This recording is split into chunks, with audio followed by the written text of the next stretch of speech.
Meus amigos, nesta semana o tema foro privilegiado, mais conhecido dessa forma, o foro especial por prerrogativa de função, sofreu mais uma reviravolta na jurisprudência do Supremo Tribunal Federal. De longe, meus amigos, de longe, nos últimos 25, 30 anos, este é o tema que mais sofreu aí oscilações na jurisprudência do STF.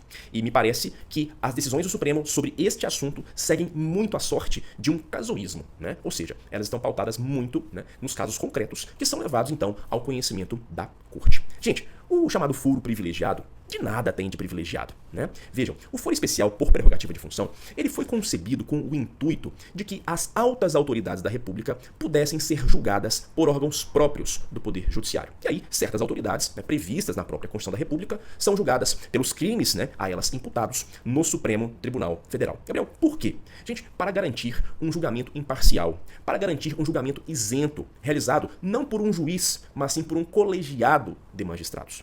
Isso acontece, pessoal, então, para se realmente garantir a imparcialidade. Afinal de contas, caso estas altas autoridades fossem julgadas no primeiro grau, na primeira instância, fatalmente o juízo do primeiro grau estaria suscetível, olha só, atenção, estaria suscetível a uma influência de ordem política, por exemplo, Ele estaria mais vulnerável a influências políticas. Eu não estou dizendo que o juiz necessariamente cederia a essas influências, mas é uma questão de suscetibilidade, De realmente o juiz da primeira instância estar mais vulnerável, ao passo em que, sendo um julgamento por um colegiado, nós teríamos aí uma garantia maior de imparcialidade e de isenção. Pessoal, isso em tese, tá bom? Muito bem.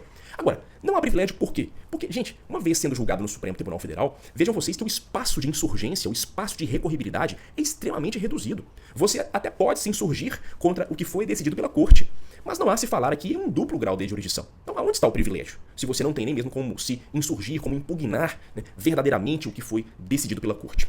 De outra parte, pessoal, há uma tendência de que o julgamento feito pelo Supremo Tribunal Federal ele seja um tanto quanto mais rigoroso e até mesmo um tanto quanto mais técnico. E vejamos, para o réu na ação penal, isso nem sempre é interessante.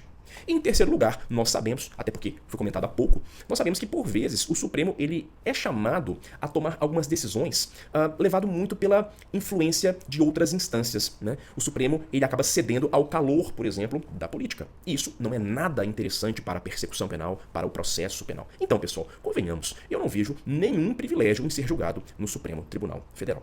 Em 2018, na minha opinião, o Supremo deu um passo à frente, quando então veio prolatar uma importante decisão na ação penal 937, se a memória não me trai, estabelecendo o entendimento de que o foro especial, o foro por prerrogativa de função, vamos ser mais técnicos aqui, ele somente deveria ser observado em relação àqueles fatos criminosos ocorridos, praticados durante o mandato e em razão do mandato, que tivesse alguma relação, então, com o mandato. O Supremo deu ao foro especial uma natureza funcional, intuito funcione, de modo tal que me pareceu muito correta a decisão.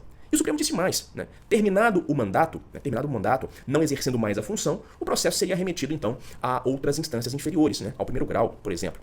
Pois bem, meus caros amigos e minhas caras amigas, esse entendimento ele foi modificado. Importante acrescentar, inclusive, que lá em 2018, o Supremo Tribunal Federal estabeleceu um marco temporal. Ele disse o seguinte, olha, peraí, se de repente o mandato terminou antes de finalizada a instrução processual, o processo, inevitavelmente, vai deixar o Supremo Tribunal Federal. Ele vai para as instâncias inferiores. Se o mandato tiver terminado por alguma razão após o término da instrução processual, aconteça o que acontecer, o processo permanece no Supremo Tribunal Federal.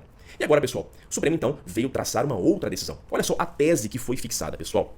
A prerrogativa de foro para julgamento de crimes praticados no cargo e em razão das funções subsiste mesmo após o afastamento do cargo, ainda que o inquérito ou a ação penal sejam iniciados depois de cessado o seu exercício.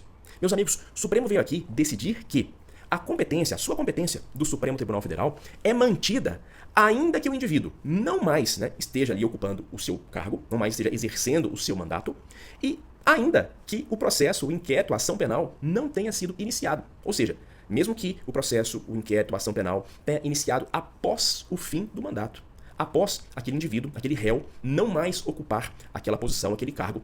Então, resumindo para vocês, compete ao Supremo Tribunal Federal julgar os crimes praticados por aquele que tinha um cargo, uma função, né, que atraía o foro especial por prerrogativa de função, crime este praticado durante a função, durante o mandato, tá? E a competência do Supremo, ela permanece, ela persiste, ainda que o inquérito, a ação penal, não tenha sido iniciado, ou seja, melhor, né, tenha sido iniciado após o fim do cargo, após o fim do mandato, quando aquele indivíduo já não mais exerce a função pública que atraía o foro especial por prerrogativa de função. Meus amigos, uma decisão inusitada, né, que, digamos, muda muito aqui a rota em relação ao entendimento que a Corte tinha em relação a este tema, e nós precisamos ficar muito atentos. Este vídeo é um vídeo gravado, né, com o propósito de manter você atualizado e também de aqui provocar o seu pensamento crítico acerca desta decisão e acerca do entendimento, né, sobre este tema que é o foro especial por prerrogativa de função. Entendimento este que, como eu disse no começo, sofre constante oscilação na jurisprudência do STF. Portanto, muito cuidado, muita atenção a esta tese que foi fixada e que eu vou deixar aqui, né, nos comentários, né, na legenda deste vídeo. Um abraço a todos e ótimos estudos.